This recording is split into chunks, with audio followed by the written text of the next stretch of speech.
भाई और बहनों, मातृशक्ति को नमन। स्टूडियो में आपका हार्दिक स्वागत है, अभिनंदन है, सत्कार है। सनातन सत्य कार्यक्रम के अंतर्गत हम आपको जीवन की अल्टीमेट रियलिटी बताते हैं कि जीवन की वास्तविकता क्या है और what is the universal truth, what is the सार्वभौम सत्य, और आखिर में असलियत क्या है। असलियत हम आपको देना चाहते हैं, क्योंकि हमने असलियत की बात क्यों कही कि हमने कुदरती रचना और कुदरत के कानून के अंतर्गत स्टडी करके ऐसे ऐसे एपिसोड तैयार किए हैं जिससे कि आपकी जीवन की दिशा बदलती है। कहा जाता है दिशा बदल दो दशा बदल जाएगी, और जैसी दृष्टि वैसी सृष्टि, और नजर बदल दो नजरिया बदल जाएगा। तो हमें अपने एटीट्यूड को बदलना है, हमें अपने चिंतन विचारधारा समझ को बदलना है। जो दिशा गलत चल रही है उसको सही दिशा में लाना है, जिसको सम्यक दर्शन कहा जाता है, वो हम आपको इस कार्यक्रम के अंतर्गत देना चाहते हैं, वो भी अलग अलग एपिसोड्स के माध्यम से। तो आज हम बहुत सुंदर विषय लेकर के आपके सामने प्रस्तुत हो रहे हैं। हमारा विषय है घाती कर्म अघाती कर्म। देखिए, सबसे पहले कर्म किसे कहते हैं? कर्म एक जो है बड़ी सत्ता है।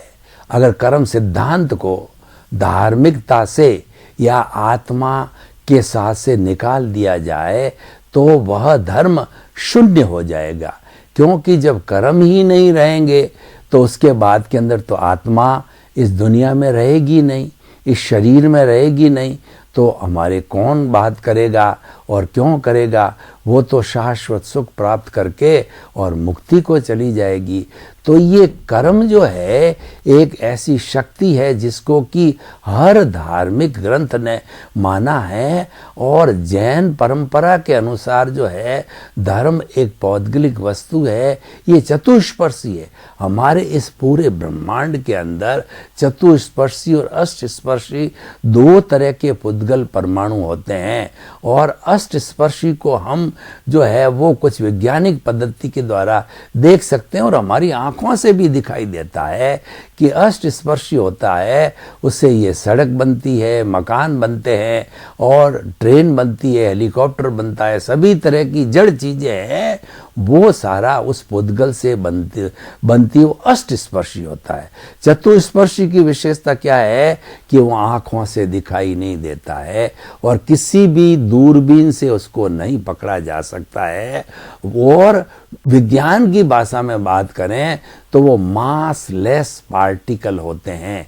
इसी कारण जन्म जन्मांतर से जो आत्मा के साथ में कॉजल बॉडी यानी उसका चिट्ठा, पुण्य पाप का चिट्ठा, दबी हुई भावनाएं, जो भी कर्म अच्छे या बुरे किए हैं उस चिट्ठे को कार्मण शरीर कहते हैं, कर्म कहते हैं, कर्म रज कहा जाता है। और जैन परंपरा के अनुसार है उन मूल कर्मों को 8 भागों में बांटा गया है।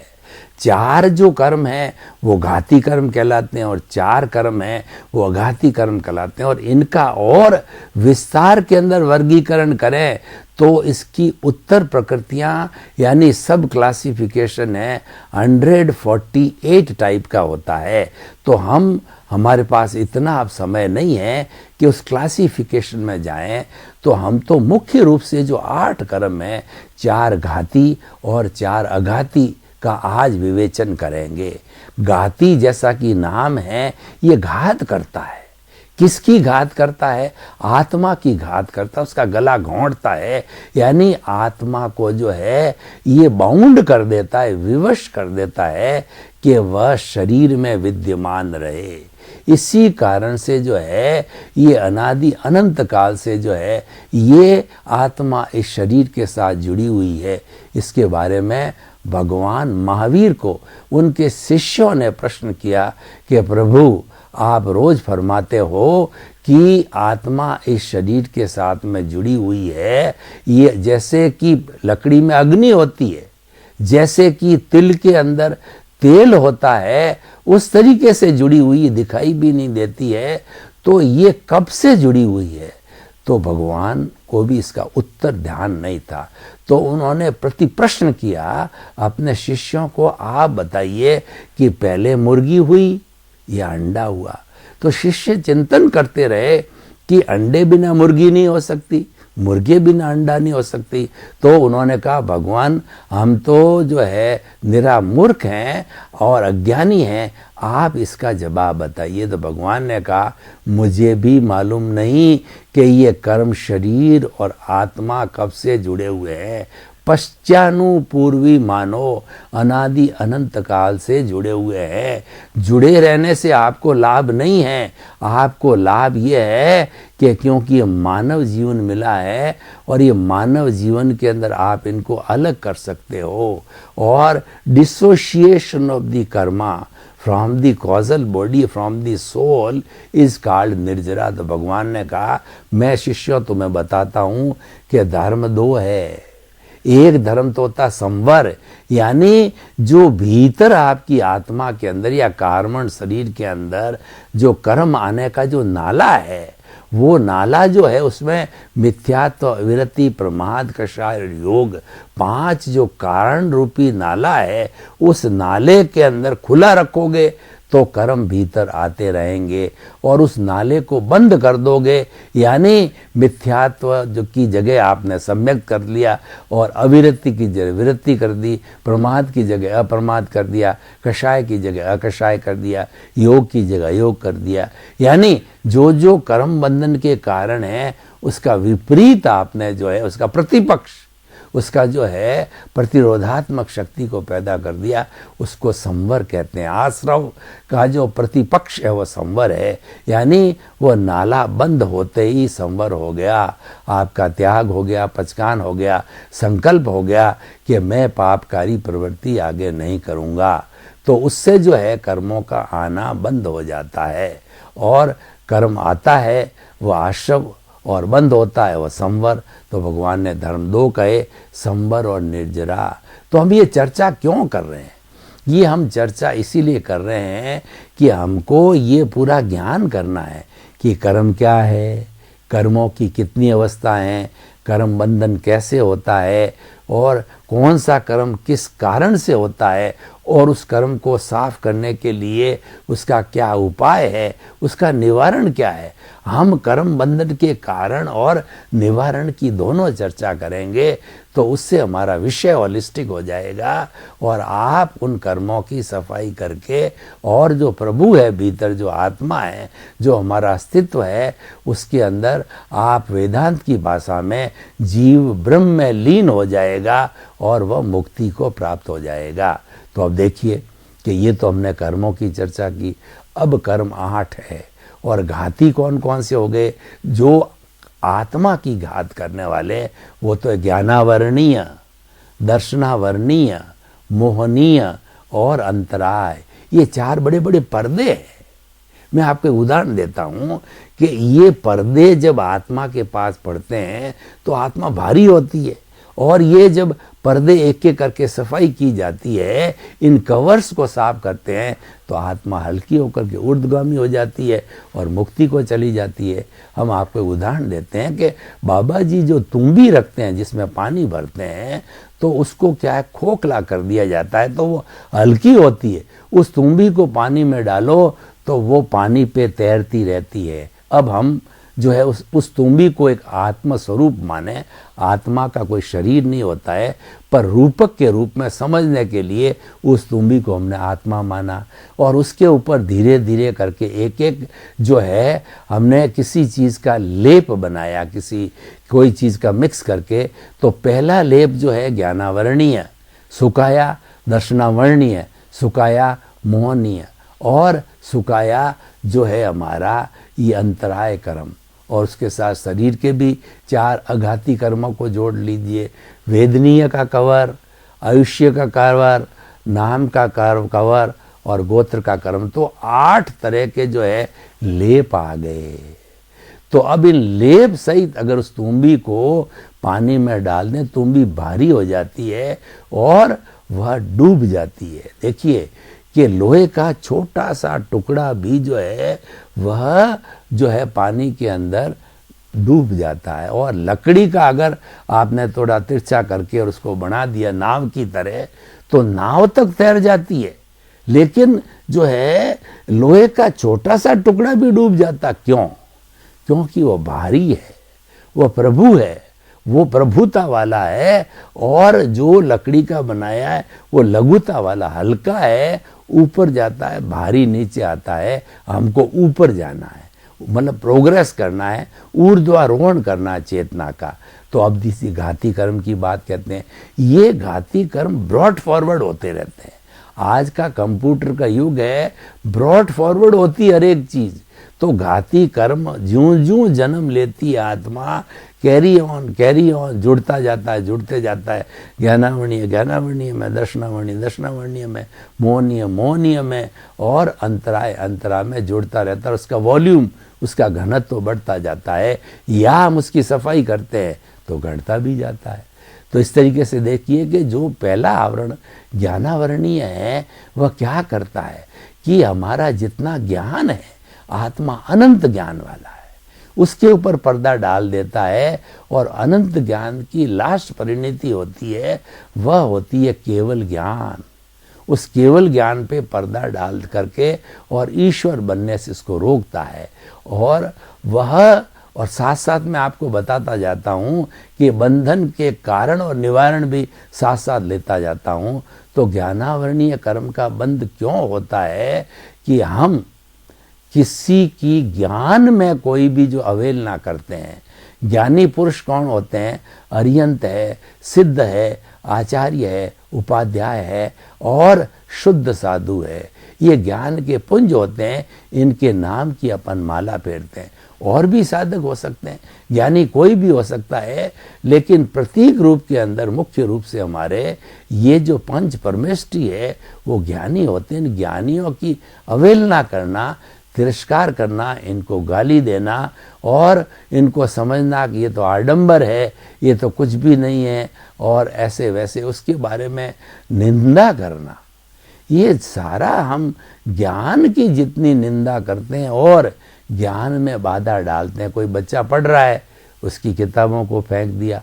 कोई दान दे रहा है किसी ज्ञान का, स्कूल बनाने के अंदर, कॉलेज बनाने के अंदर, किसी को स्कॉलरशिप में, उसमें रोड़ा डाल दिया। हर तरह के ज्ञान के अंदर बाधा डालना, ज्ञान का तिरस्कार करना है, ये ज्ञानावरणीय कर्म बंधन का कारण बन जाता है। और वो ज्ञानाबंदी का कारण है वो हमको, क्योंकि आत्मा का गुण है ज्ञान।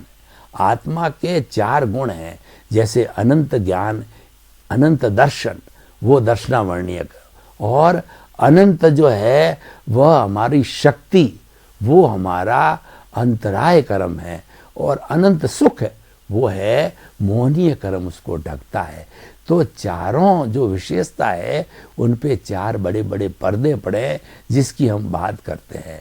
और अब हम दूसरे कर्म पे आते हैं कि जो दर्शनावर्णीय कर्म का बंधन क्यों होता है कि जो ज्ञानी होता है वही दर्शनी है। दर्शन का अर्थ होता है फेथ, दर्शन का अर्थ होता है विश्वास। तो विश्वास हम किसकी करते हैं? हम ज्ञान का विश्वास करते हैं। क्या आप अज्ञान का विश्वास करोगे? अज्ञान का विश्वास तो डुबाएगा। चोर लूचे लफंगे का विश्वास करोगे तो वह आपको बदनाम कर देगा। हम तो सज्जन व्यक्ति का विश्वास करते हैं, हम तो भगवान का विश्वास करते हैं।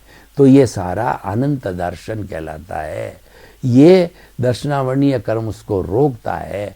जितनी हमारी फेथ है, श्रद्धा है, ईश्वर के प्रति जो श्रद्धा है, उसको रोकने वाला जो है वो हमारा दर्शनावर्णीय कर्म है। दर्शनावर्णीय कर्म को एक पुजारी की उपमा दी है कि मंदिर खुला है और मंदिर के ऊपर पुजारी ने आकर के और पर्दा डाल दिया। अब पुजारी जी दर्शन कराओ, वो कहता समय हो गया, वो भगवान के दर्शन नहीं होने देता। इस पर एक जोक आता है कि एक बड़ा व्यक्ति, एक छोटा व्यक्ति गया कि भगवान के दर्शन कराओ, तो पुजारी जी ने यही जवाब दिया कि भाई भगवान के पट बंद हो गए, टाइम हो गया। एक दूसरा जो है धनवान व्यक्ति आया, उसने 100 रुपये का नोट पुजारी जी को पकड़ाया और पुजारी जी ने पर्दा खट दूर कर दिया, उसने दर्शन कर लिए। तो उसको पहले व्यक्ति ने पूछा, भाई तूने ऐसा क्यों किया? तो उसने कहा कि ये पट मैंने नहीं खोले हैं, ये पट तो लक्ष्मी जी, यानी जो 100 रुपये का नोट वो लक्ष्मी है, उसने पट खोले हैं भगवान के।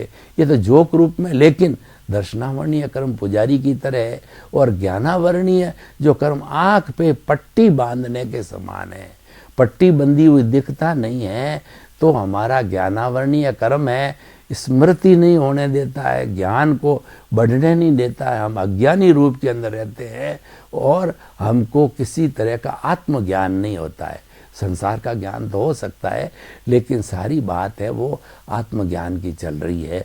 तो ज्ञानावर्णीय, दर्शनावर्णीय और तीसरा मोहनीय कर्म, ये शराबी की तरह होता है। शराबी है, उसको कोई भान नहीं होता है कि सामने मेरी बेटी है, एक माँ है, पत्नी है, कैसे बिहेवियर करूं, और वह शराब पी के सड़क पे पड़ जाता है, सड़क के सेंटर में पड़ जाता है, गाड़ी ऊपर से चल जाती है और कोई बहुमूल्य घड़ी, पर्स वगैरह लोग लूट लेते हैं और नाली के अंदर पड़ जाए, उसको कुछ भान ही नहीं है।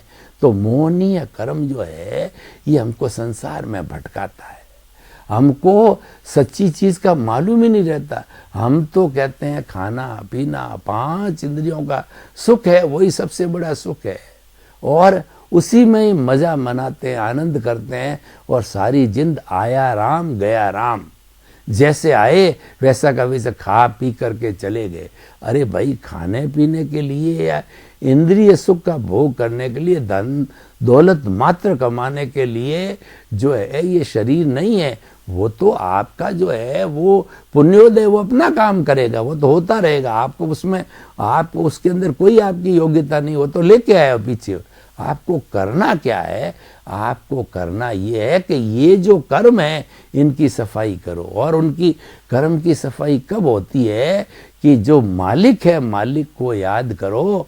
वो कहता है प्रभु दर्शन और हरि दर्शन, हरि की कथा करना, प्रभु को पहचानना, सेल्फ रियलाइजेशन करना, इसके लिए हमको भेजा गया है।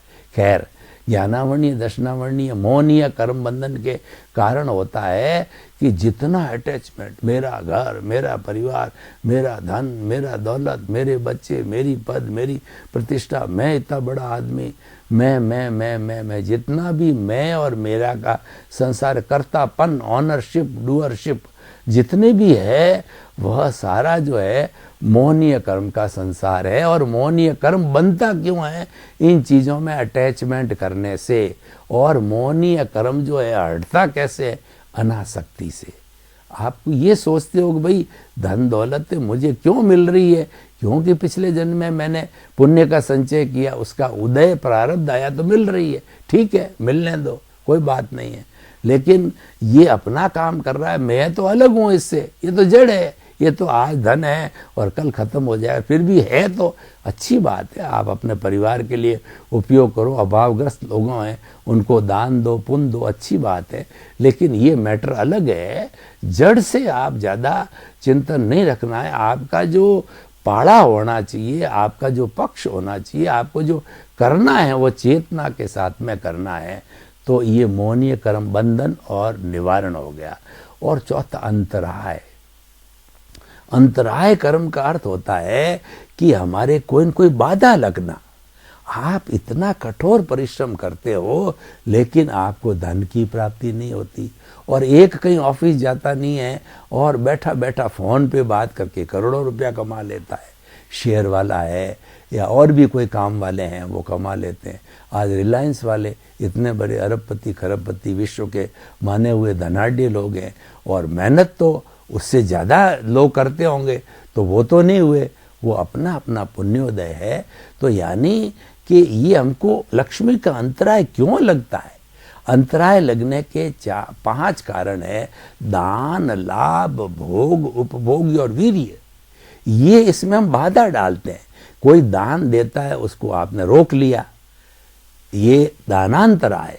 और लाभांतराय, दो के बीच के अंदर अपना लाभ का अपना हिसाब किताब कर रहे हैं, आपने रोड़ा डाल दिया, दोनों का MOU एग्रीमेंट खत्म करा दिया, ये लाभ। और भोग का मतलब आप जो प्रतिदिन बार बार जो भोजन है वगैरह पानी है जो प्रतिदिन यूज़ करते हो वो आपके सामने पड़े हैं, ड्राई फ्रूट्स पड़े हैं, सब कुछ मिठाई पड़ी है, परंतु डायबिटीज़ नहीं खा सकते।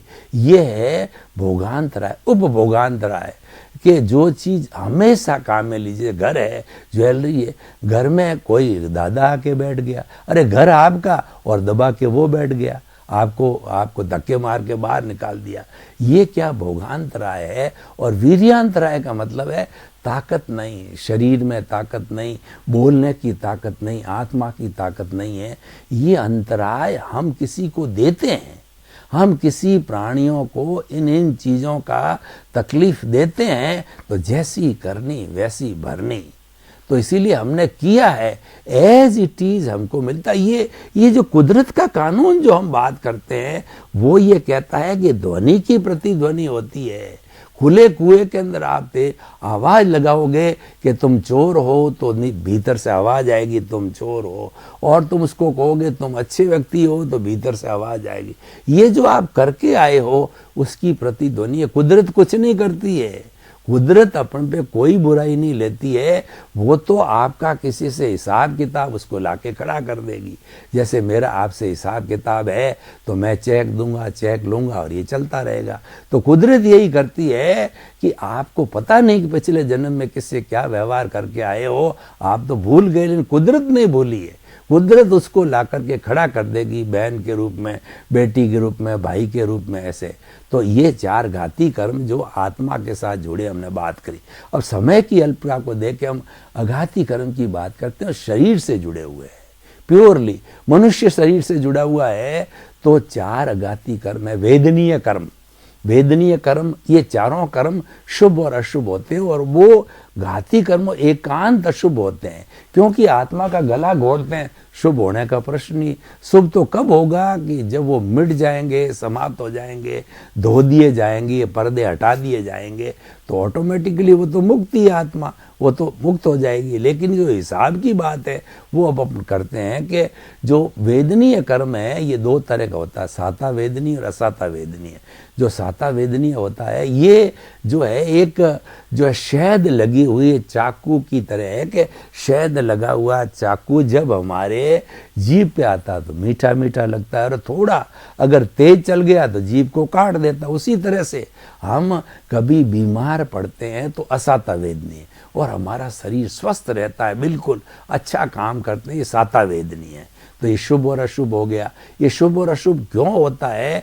हमने पिछले जन्म में किसी भी प्राणी को दुख दिया है या सुख दिया है। सुख देने से शाता वेदनीय, अशुभ करने से अशाता वेदनीय है। और नाम कर्म की 103 प्रकृतियां हैं, वह गति है, जाति है, और वर्ण, गंध, रस, स्पर्श, और इसका लंबा खाता है। ये शुभ और अशुभ दोनों होते हैं, यश अपयश भी होता है। यानी ये सारा जो है शुभ अशुभ रूप के अंदर मन वचन काया की जितनी भी क्रियाएं हैं ये सब नाम कर्म से जुड़ी हुई है। ये शुभ क्यों है? स्वर शुभ है, स्वर कोकिला है, किसी को जो है वो यश मिलता है, किसी को लोग सब चाहते हैं, और किसी को कितना ही करे, कितना ही धन दे, उसको चाहते नहीं है। ये सारा नाम कर्म से जुड़ा हुआ है। और गोत्र कर्म सोशल स्टेटस देता है कि ये जो अमीर घर का बेटा है और ये गरीब घर का बेटा है, जितना भी गोत्र यानी सोशल स्टेटस देने वाला ये शुभ अशुभ है, ये हमारा गोत्र कर्म होता है। आयुष्य कर्म का जो हमने बात की है वो होता है नरक गति, तिरंज गति, मनुष्य गति, देव गति। हम मनुष्य गति में शुभ आयुष्य है, और नरक गति वाला अशुभ है, तिरंज वाला अशुभ है, देव गति वाला शुभ है। तो ये शुभ और अशुभ हमारे ही किए हुए हैं। ये हमने जैसे बंधन किया है, और जिसके हमने कारण और निवारण एक एक का बताया है, तो इसीलिए क्या है कि उसके अनुरूप हमें जीवन ढालना चाहिए। तो कुल मिला के अगर हम निष्कर्ष के रूप में बात करें तो कर्मों का बंधन हमारे भावों से होता है। As you will sow, so will you reap. आप जैसा बीज बोगे वैसा फल मिलेगा। आपने अगर बीज धतूरे का बोया है और 12 वर्ष तक आप इंतजार करो कि मुझे, जैसे हमारे यहाँ राजस्थान में आंकड़ा होता है, तो आपने आंकड़े का बीज बो दिया और आप इंतजार करो कि मेरे को जो आम का पेड़ मिलेगा, दोनों की शक्ल एक जैसी होती है, कैरी की और जो आंकड़े की, तो वो नहीं मिलेगा, क्योंकि आपने बोया वही है। इसीलिए जो है हमें इस सारे जो है एपिसोड का अर्थ यह है कि आप किसी के साथ व्यवहार करो, अच्छा करो, और ऐसा व्यवहार करो जो कि आपको प्रिय नहीं है तो वह मत करो, और करने का नहीं, आपको जीवन में उसके सोचने के अंतर है। तो इसी क्रम के अंदर वो हमारा सर्वे भवन्तु सुखिनः सर्वे सन्तु निरामया, जगत के सभी जीवों को सुख मिले, शांति मिले, आनंद बले, आप सताई होकर के और अपने परिवार के साथ में खूब परोपकार करके जीवन को धन्य बनाओ।